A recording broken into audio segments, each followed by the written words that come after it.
Vamos acompanhar a presidente do Tribunal Superior Eleitoral falando neste momento. Dificuldade de demonstração imediata de funcionamento, então não há nada. Os eleitores e aquilo que a gente temia que podia ter alguma dificuldade, especialmente no norte, pela ausência de estradas, não se demonstra. Até aqui conseguimos que os eleitores estejam chegando regularmente. As ocorrências que nos são trazidas ou da polícia ou de relativas a ilícitos eleitorais, todos eles também dentro de normalidade e, portanto, de baixa ocorrência. Então, no final da tarde, assim que terminar o período de votação, 17 horas, eu passarei outras informações, assim que chegar o número de ocorrências de algo que chame atenção, que não seja apenas isso. O exercício regular do voto pelos eleitores, eu passarei para todos os senhores. Vou pedir ao pessoal da comunicação para passar dados mais específicos para que vocês tenham aí números do que está ocorrendo em cada local, se foi conduzido algum candidato ou mesmo eleitor que estivesse tendo um comportamento que pode ser considerado ilícito. Então, vocês receberão todos os dados até aqui, todos os que tenham sido apurados. Ô, ministra, a senhora pode falar um pouquinho sobre a totalização? Se tem alguma expectativa para o horário dos resultados? Como é que vai ser para as maiores cidades, para as cidades menores? Eu posso repetir quanto a período, não é possível da gente falar antecipadamente, mas assim que fecham as urnas, começa a apuração, a totalização, como se chama. Essa totalização vai ser imediatamente transmitida, como todos os anos, sem nenhuma diferença. Todos os municípios brasileiros, como começam no mesmo horário, nós vamos divulgar imediatamente, não a totalização continua normal. A divulgação será feita dos municípios que tenham mais de 200 mil eleitores, ou seja, quando há possibilidade de segundo turno, será divulgada tanto a totalização do município quanto por zona. Aqueles com menos de 200 mil do município e ao final os senhores terão também de cada zona eleitoral. Por que isso? Porque como agora o horário é único no Brasil, se tivesse que divulgar ao mesmo tempo todas as zonas eleitorais de todos os municípios, isso poderia causar um pouco de demora maior. Poderia.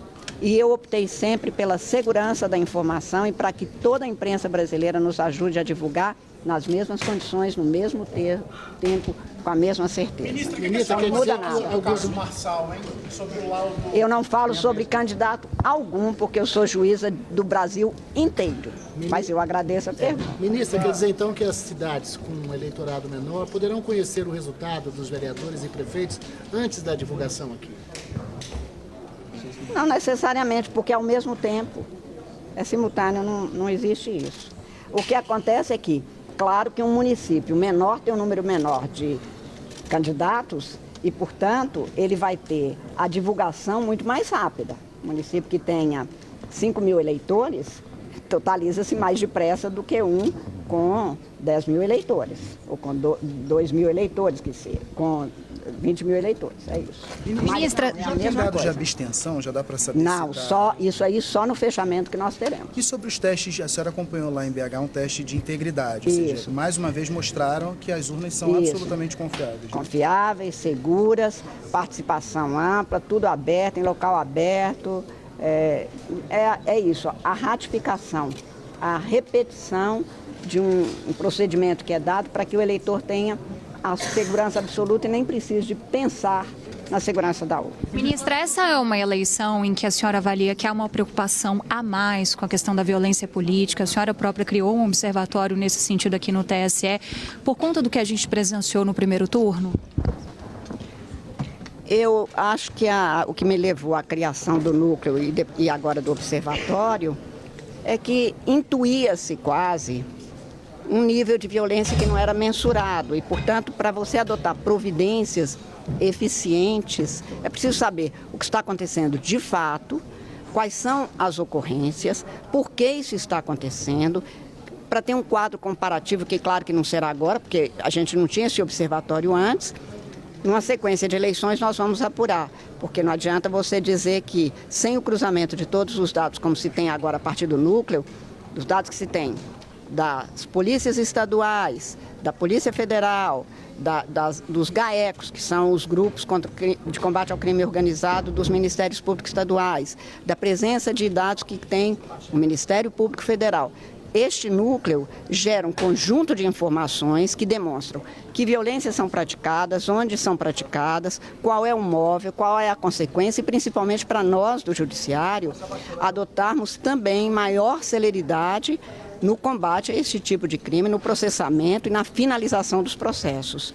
Então, todo tipo de violência não é aceitável num Estado de Direito, menos ainda num dia em que a pessoa precisa de votar e exercer o seu direito de se candidatar. A partir desse aprendizado, o TSE pode trabalhar em alguma linha de resolução, pensando, por exemplo, na resolução sobre os próprios debates que tiveram muitos casos de violência em São Paulo, por exemplo?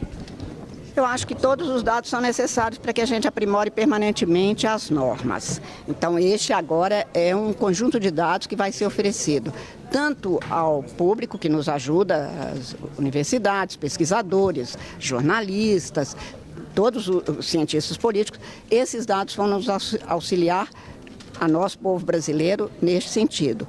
E segundo, porque também, além de as resoluções poderem melhorar, a sociedade como um todo. Por exemplo, você fala em debate, nós temos poucas regras de debate nas resoluções, porque elas são apresentadas para que aqueles órgãos de imprensa, principalmente, que queiram promover os debates, façam com garantias de igualdade, pelo menos para os candidatos que estejam mais bem avaliados, etc. Agora, o modelo é adotado pela sociedade, pelos órgãos da sociedade.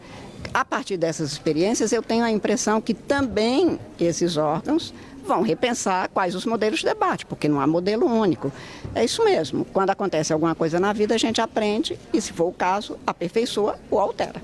Né? Gente, agora eu vou subir que eu tô com problemas com o e-título para acessar e principalmente justificar a ausência. A senhora sabe se esse problema já foi regularizado? Como é que está?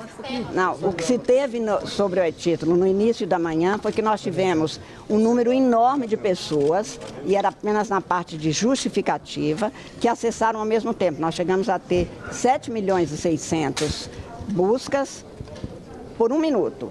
Então, realmente, há uma demora, é como se fosse uma fila, não houve problema algum. O que há é uma demora maior na resposta, considerando exatamente o número de acessos que foram feitos, que, à medida em que eles iam sendo atendidos, se regularizou e voltou à resposta normal. Desde a parte da manhã, a situação está regular. Gente, agora eu vou subir, porque os ministros todos do TSE estão lá em cima. Tem alguma agenda entre os senhores agora, ministro?